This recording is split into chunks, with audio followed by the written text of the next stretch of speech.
2024 ഏപ്രിലിൽ അന്തരിച്ച Indian psycho അനാലിസിസിന്റെ പിതാവ് എന്നറിയപ്പെടുന്ന പ്രശസ്ത മനഃശാസ്ത്ര വിദഗ്ധനും എഴുത്തുകാരനുമായ വ്യക്തി സുധീർ കക്കർ.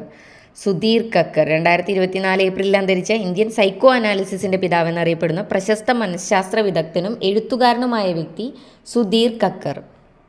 കപ്പലുകൾക്ക് കടന്നുപോകാൻ ഒരു ഭാഗം ലംബമായി ഉയരുന്ന കടലിന് മേലെ നിർമ്മിക്കുന്ന ഇന്ത്യയിലെ ആദ്യ വെർട്ടിക്കൽ ലിഫ്റ്റ് പാലം ന്യൂ പാമ്പൻ പാലം.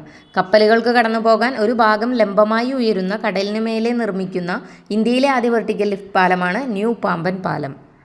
സുപ്രീം കോർട്ടിലെ മുതിർന്ന അഭിഭാഷകൻ ഫാലി എസ് നരിമാൻ അന്തരിച്ചത് 2024 ഫെബ്രുവരി 21. 2024 ഫെബ്രുവരി 21 അന്തരിച്ച സുപ്രീം കോർട്ടിലെ മുതിർന്ന അഭിഭാഷകനാണ് ഫാലി എസ് നരിമാൻ. ഫാലി എസ് നരിമാൻ്റെ ആത്മകഥയാണ് before memory fades. Fali S നരിമാൻ്റെ ആത്മകഥ. ഭിന്നശേഷിക്കാർക്ക് തിരഞ്ഞെടുപ്പ് പ്രക്രിയ ലഘൂകരിക്കുന്നതിനായി തിരഞ്ഞെടുപ്പ് കമ്മീഷൻ അവതരിപ്പിച്ച മൊബൈൽ ആപ്പാണ് സാക്ഷം ആപ്പ്. ഭിന്നശേഷിക്കാർക്ക് തിരഞ്ഞെടുപ്പ് പ്രക്രിയ ലഘൂകരിക്കുന്നതിനായി തിരഞ്ഞെടുപ്പ് കമ്മീഷൻ അവതരിപ്പിച്ച മൊബൈൽ ആപ്പാണ് സാക്ഷം ആപ്പ്. ഇനി കുറച്ച് റിവൈസ് ചെയ്യാം. ബഹിരാകാശ യാത്രികർക്കായുള്ള ഏഷ്യയിലെ ആദ്യ സ്വകാര്യ പരിശീലന കേന്ദ്രം നവി മുംബൈ. 2024 ഭാരതരത്ന പുരസ്കാരം മരണാനന്തര ബഹുമതിയായി ലഭിച്ചവർ PV നരസിംഹറാവു, ചൗധരി ചരൺ സിംഗ്, MS സ്വാമിനാഥൻ, കർപ്പൂരി താക്കൂർ.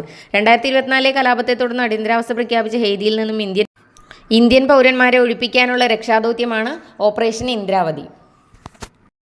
പത്മശ്രീ ലഭിച്ച ഇന്ത്യയിലെ ആദ്യ വനിതാ ആനപ്പാപ്പാനായ ആസാം സ്വദേശിനി പാർബതി ബർവ.